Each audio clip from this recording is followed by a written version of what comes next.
টানা বৃষ্টিতে দুর্গাপুরের নাগার্জুন বস্তি এলাকার মিনা বাউরি নামে এক বিধবা মহিলার মাটির বাড়ি ভেঙে যায়। স্থানীয় তৃণমূল নেতৃত্বকে বিষয়টি জানান তিনি। স্থানীয় নেতৃত্বের তরফে প্রতিশ্রুতি দেওয়া হয় পাকা বাড়ি নির্মাণ করে দেওয়ার। কয়েকদিনের মধ্যে পাকা বাড়ি নির্মাণ করে দেওয়া হয়। রবিবার সেই বাড়ির উদ্বোধন করলেন রাজ্যের পঞ্চায়েত, গ্রামোন্নয়ন ও সমবায় মন্ত্রী প্রদীপ মজুমদার। দুর্গাপুর নগর নিগমের প্রশাসক মণ্ডলীর চেয়ারপারসন অনিন্দিতা মুখোপাধ্যায়, তৃণমূল নেতা নিখিল নায়েক সহ তপশিলি জাতি, উপজাতি ও অনগ্রসর মহিলা সমিতির সদস্যরা।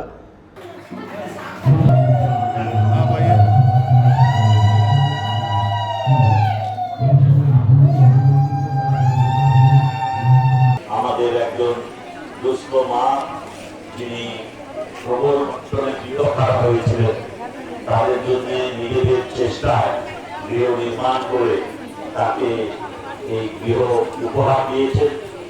আমরা এই জন্যই এই ধরনের অনুষ্ঠানে আসি যে যারা এই ধরনের উদ্যোগ নেন সমাজে। আমি অনেক খুশি, সবাইকে ধন্যবাদ জানাচ্ছি যে এরকম ঘর আমাকে কেউ করে দেয়নি। দাদা আমার ঘর করে দিয়েছে, আমি অনেক ধন্যবাদ তাদের জন্য।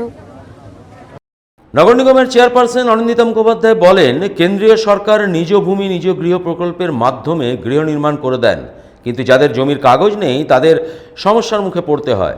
তারা আবেদন করেও পায় না বাড়ি। কিন্তু প্রাকৃতিক বিপর্যয়ে ক্ষতিগ্রস্ত বিধবা মহিলার বাড়ি তৈরি করে দিল তপশিলি জাতি, উপজাতি ও অনগ্রসর মহিলা সমিতি। এই উদ্যোগ অসাধারণ। অসাধারণ একটা উদ্যোগ।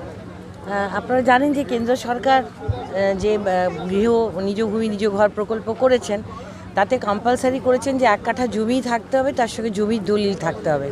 সমস্ত গরিব মানুষের পক্ষে তো এটা সম্ভব না। আপনারা দেখেছেন কদিন আগে যে সাংঘাতিক বৃষ্টি, তাতে প্রচুর মানুষের ব্যাপক ক্ষতি হয়ে গেছে। তো আমার ভাই আছেন এখানে নিখিল নায়েক, তার প্রচেষ্টা শুধু সে নয়, তার পুরো পরিবার বলবো, মানে এখানে যারা অংশগ্রহণ করেন, অর্থাৎ আমার দলের সমস্ত কর্মীরা আছেন, শ্রদ্ধেয় দিদি রানী দিদি সমেত প্রত্যেকে মিলে চেষ্টা করেছেন। এবং এখানকার আরেকজন বোন আছেন দায়িত্বপ্রাপ্তা মিঠু, আমার বোন। তো সকলের মিলিত প্রচেষ্টায় একজন মানুষের মাথায় ছাদ তুলে দেওয়া, মানে অন্নদান, বস্ত্রদান এবং গৃহদানের থেকে বড় কাজ তো আমার মনে হয় যে হয় না।